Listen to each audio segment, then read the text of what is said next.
12.3 쿠데타 곧 1년 끝나지 않은 내란 세력과의 전쟁. 전지윤 사회운동가 연구평론가. 최근 넷플릭스에서 공개한 영화 하우스 오브 다이너마이트는 오늘날 세계의 군사적 대치가 예기치 않은 사건으로 얼마든지 핵전쟁 같은 가공할 재앙으로 발전할 수 있다는 것을 보여준다.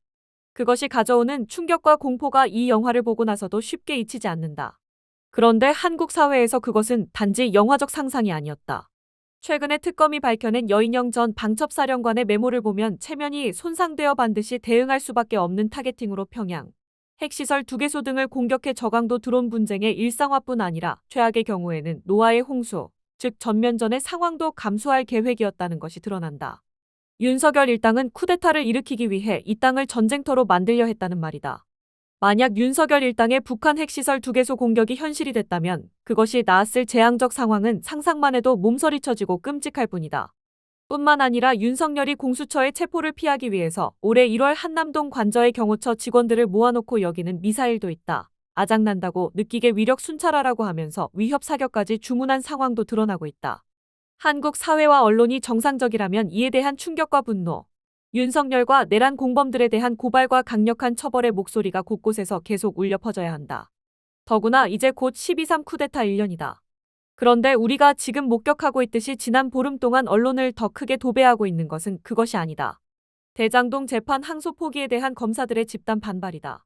사실 대장동 재판은 시작부터 윤석열의 이재명 죽이기와 악마화 정치 공작을 돕기 위한 검찰의 표적 수사와 기소로 시작됐고, 심지어 최근에는 증거와 증언들이 검찰에 의해 조작됐다는 사실까지 밝혀지고 있다. 위례 신도시를 윗 어르신들로 바꾸는 등 정영학 녹취록의 단어와 표현을 조작해서 부패의 몸통을 가리고 억울한 누명을 씌웠다는 말이다. 검찰의 이런 조작은 전혀 놀라울 게 없다. 2013에서 2014년 통합진보당 종북몰이 마녀사냥과 강제해산의 결정적 근거도 조작된 이석기 녹취록이었다. 당시 검찰과 국정원은 녹취록에서 전쟁 반대 투쟁을 호소하고는 전쟁에 관한 주제를 호소하고 구체적으로 준비하자는 전쟁을 준비하자로 바꿔치기 하는 등 완전한 조작을 서슴지 않았다. 그런데 대부분의 주류 언론은 이런 조작이 밝혀져도 관심을 보이고 함께 분노하거나 고발하지 않고 있다. 반대로 이재명 정부와 법무부가 외압을 넣어서 검찰이 대장동 재판에서 항소를 포기했다. 검찰은 죽었다. 검찰 수사권을 박탈하니까 이렇게 됐다라는 친윤 정치검사들의 목소리와 집단 악명만 끝없이 받아쓰고 퍼뜨리고 있다. 하지만 김건희 불기소가 보여줬듯이 보수 정권 아래서 정치검찰은 언제나 정치 권력과 한몸처럼 움직이는 권력의 하수인이고 심부름센터였지만 민주정부에서는 결코 그렇지 않았다. 고분고분하게 외압을 받아들이긴커녕 살아있는 권력에 대한 수사를 내세워 칼을 휘둘러왔다. 문재인 정부 때의 조국몰이나 윤미향 마녀사냥의 경우가 대표적이다.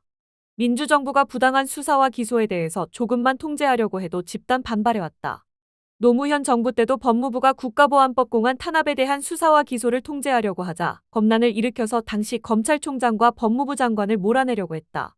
지금 벌어지는 검난과 대부분 언론과 법조기자들의 동조도 그것과 본질에서 별로 다를 것이 없다.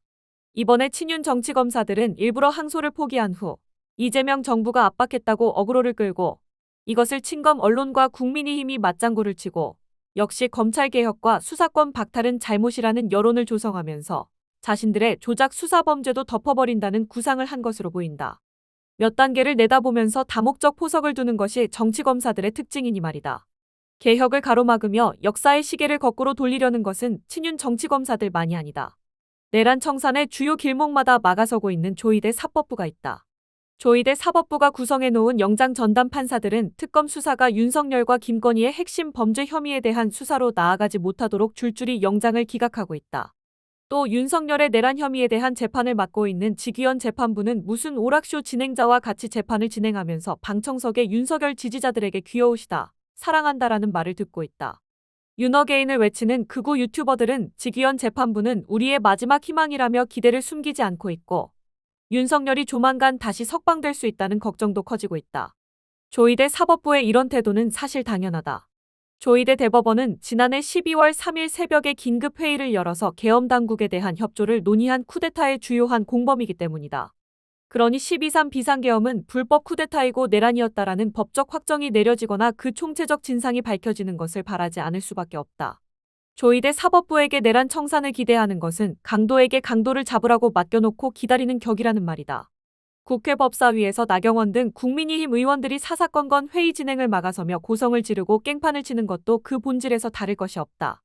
모든 법안이 통과되는 길목이기 때문에 이 나라에서 국회 법사위는 항상 중요했다. 지금은 더욱 중요하다. 윤석열 쿠데타와 그 공모자들에 대한 진실을 밝히고 검찰개혁과 사법개혁을 뒷받침하면서 빛의 혁명이 제기한 개혁 과제들을 입법할 통로이기 때문이다.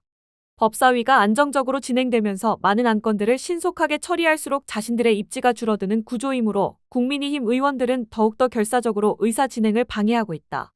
결국 친윤 정치검사, 친검 언론과 법조기자들, 조희대 사법부, 직위원 재판부, 국민의힘 등의 조직적 저항과 방해 속에서 12.3 쿠데타 1년이 지나도록 내란 청산의 길은 아직도 어두워 보인다. 한덕수 전 총리, 추경호 국민의힘 전 대표, 박성재 전 법무부 장관, 전광훈 목사, 전한길 유튜버 등은 멀쩡히 돌아다니며 심지어 또다시 내란을 선동하기까지 하고 있다. 극우 내란 세력들은 이재명 정부에 힘이 빠지고 여론이 악화하면 언제든 다시 기회를 잡아서 반격을 시작할 수 있다. 그리고 자신들의 주특기인 표적 수사와 조작 기소, 이재명 사법 리스크 재판의 재개, 지금의 김현지 몰이를 뛰어넘는 각종 마녀 사냥을 시작할 것이다. 87년 이후 이 나라의 역사를 돌아보면 그것은 대부분 성공해왔다. 그것은 정치, 사회, 노동, 인권, 평화 등 모든 부분에서 다시 거대한 반동의 백내시로 이어질 것이 분명하다.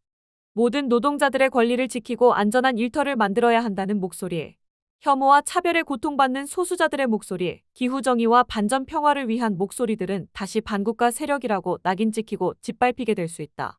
따라서 지금은 결코 일부 진보 언론이나 정치인, 지식인처럼 검사들의 입을 막으면 안 된다라며 정치검사들의 선택적 정의와 항명을 편들 때가 아니다. 그래도 사법부 독립은 지켜줘야 하고 조희대 탄핵은 과하다라며 주저하고 있을 때도 아니다. 난장판, 아수라장이라며 법사위에서 벌어지는 충돌의 냉소적 양비론을 펼 때도 아니다. 그것은 중립도 아니고 내란 세력 부활의 길을 닦아줄 뿐이다.